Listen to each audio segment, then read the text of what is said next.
기초연금 받기 위해서 절대 하면 안 되는 5가지. 안녕하세요. 슬기로운 중년 생활을 위해 생활 속 유용한 정보를 쉽게 읽어주는 희망지기입니다.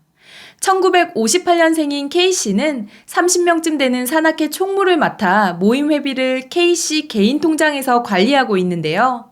기초연금 신청을 앞두고 산악회 회비를 관리하기 위해 개설한 계좌의 돈이 K씨 자신의 금융재산으로 포함되어 기초연금 수급에 불리할 수 있다는 사실을 알게 되었습니다. 구독자님들 중에서도 K씨처럼 모임이나 동호회에서 회장이나 총무를 맡고 계신 분들이 많으실 것 같은데요. 기초연금 받으시는 분들은 주의하셔야 합니다. 오늘은 이렇게 모임 회비 관리 등으로 기초연금에서 탈락하지 않기 위해 하지 말아야 할 것들에 대해서 자세히 알려드리려고 하는데요. 영상 끝까지 보시면서 나에게 해당하는 것이 있는지 확인하시기 바랍니다. 시청하시면서 좋아요만 한번 꾹 눌러주세요. 구독, 좋아요, 알림 설정 콕콕. 기초연금을 못 받는 경우 첫 번째, 신청하지 않아서입니다. 만 65세가 되어 기초연금 대상자가 되더라도 신청하지 않으면 기초연금을 받을 수 없습니다. 대부분의 복지 서비스는 신청주의라 주민센터에서 알아서 챙겨주지 않기 때문에 꼭 때가 되면 본인이 직접 신청하셔야 하는데요. 기초연금 수급 현황 자료에 따르면 2022년 5월 기준 약 20만 명은 수급 자격이 되는데도 기초연금을 신청하지 않고 있는 것으로 나타났습니다. 5년간 미신청자 수를 보면 줄어들고 있기는 하지만 여전히 많은 어르신들께서 기초연금을 신청하지 않고 계시는데요. 기초연금 수급권자인지 몰라서 못 받는 경우가 없도록 정부에서도 적극적으로 홍보해야 할 것 같습니다.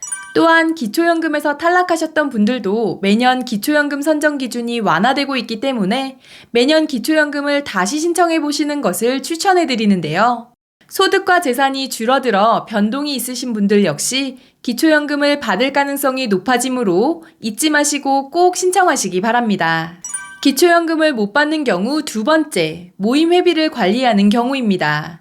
앞서 말씀드린 K씨처럼 모임의 회비를 관리하는데 개인 계좌를 사용하시면 기초연금 신청할 때 나의 금융재산으로 모두 반영되는데요. 실제로 모임의 회원수가 많아 회비가 커져서 기초연금에서 탈락하시는 어르신들도 종종 있기 때문에 주의가 필요합니다. 그렇다면 기초연금에 불리하지 않으려면 어떻게 하면 될까요? 모임의 총무나 회장을 맡으면서 본인의 명의로 관리하게 되는 예금이 많을 때는 대표자 명의로 계좌를 개설하고 단체명을 사용해서 개인의 예금이 아닌 단체 예금으로 관리할 수 있는데요. 예를 들어 홍길동 씨가 동창회 회비를 본인의 통장으로 관리한다고 하면 이름 뒤에 괄호에 단체명을 기입할 수 있습니다. 홍길동 가로 희망초등학교 동창회 가로 닫고 이런 식으로 표기해 모임 계좌로 이용하시면 이 계좌의 금융재산은 홍길동 씨의 재산으로 들어가지 않아 기초연금에 영향을 주지 않게 됩니다. 단 이때는 임의단체임을 확인할 수 있는 서류를 제출해야 하는데요. 단체나 조직의 운영에 대한 규정, 조직원 구성원 명부, 대표자 실명 확인 등의 서류가 필요하고 은행마다 필요한 청구 서류가 다르기 때문에 사전에 꼭 은행에 문의하시기 바랍니다. 기초연금을 못 받는 경우 세 번째, 고급 자동차를 소유하셨을 경우입니다. 2023년 현재 기초연금 선정 기준액은 단독가구 202만원, 부부가구 323만원인데요. 하지만 소득과 재산 요건이 충족하더라도 기초연금에서 무조건 탈락하게 되는 경우가 있는데 바로 고급 자동차를 소유하셨을 때입니다. 기초연금에서 말하는 고급 자동차란 배기량 3000cc 이상이거나 차량 가액이 4천만 원 이상인 자동차를 말하는데요. 이러한 자동차를 가지고 계실 경우 무조건 기초연금에서 탈락하게 됩니다. 참고로 차량 가액이란 신차 가격이 아니라 보험개발원에서 산정하는 현재 기준 가격이고 전기차는 배기량이 없기 때문에 4천만 원이 넘어가면 고급 자동차로 보는데요. 단 고급 자동차라도 연식이 10년 이상 된 차량, 장애인 소유 차량, 상위 등급 판정을 받은 국가유공자, 생업용 자동차로 소명된 경우에는 기초연금 신청이 가능하다는 점 참고해 주세요. 기초연금을 못 받는 경우 네 번째, 명의 대여를 했을 경우입니다. 자녀의 사업을 도와준다는 목적으로 자녀가 개인 사업자 명의를 낼 때 공동 명의로 하시는 어르신들도 종종 볼 수 있는데요. 이런 경우에도 주의하셔야 합니다. 이렇게 되면 자녀의 사업소득이나 통장거래 내역의 재산이 부모의 소득인정액에 반영되기 때문에 기초연금에서 탈락하거나 일정 부분 기초연금이 삭감될 수도 있습니다. 이와 비슷한 경우로 자동차 명의를 공동으로 하는 경우인데요. 자동차 보험료를 줄이기 위해 자녀와 공동 명의를 하시는 분들이 종종 있습니다.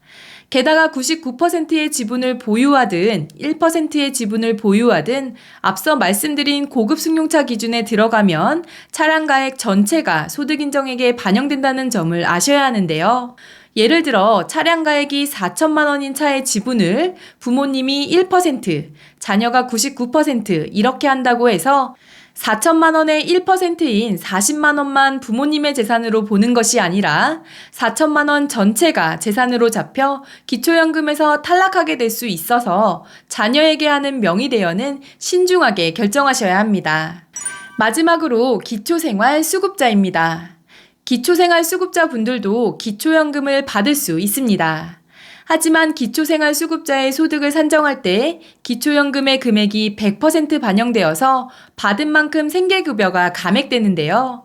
게다가 소득인정액이 높아지면 의료급여도 못 받는 경우가 생길 수 있어 자격이 되어도 기초연금 신청 자체를 안 하시는 수급자분들도 많다고 합니다. 이런 부분은 좀 개선되어야 할 것 같은데요. 구독자님들의 생각은 어떠신가요? 댓글로 공유해 주시면 감사하겠습니다. 이번 영상은 여기까지고요. 오늘 하루도 희망찬 하루 되시길 기원하며 영상 마무리하도록 하겠습니다. 오늘 영상이 조금이라도 도움이 되셨다면 구독, 좋아요, 알림 설정 눌러주세요. 감사합니다.